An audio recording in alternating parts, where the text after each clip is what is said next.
Figgeu e Figette. Benau Bresciu l'ha fatto una canzone in senese in tu disco nuovo.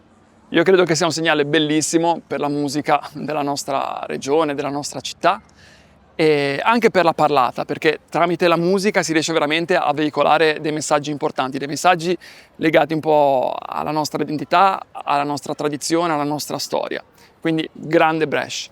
Io credo che il fatto che ci sia stato questo grande riscontro anche per la versione di Creusa de Mar che aveva portato sul palco di Sanremo insieme a Cristiano De André abbia fatto sì che si siano resi conto che effettivamente questa lingua può avere una risonanza a livello nazionale, c'è un interesse, anche persone di fuori dalla regione sono interessate ad ascoltarla, a conoscerla, perché ha delle sonorità particolari.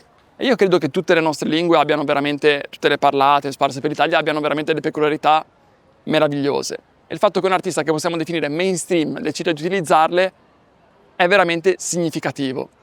Quando nel 2019 io proposi il mio disco interamente in genovese a diverse etichette discografiche, mi dissero è in una nicchia troppo piccola, una nicchia che non può funzionare, chi ci vuole investire su quella roba?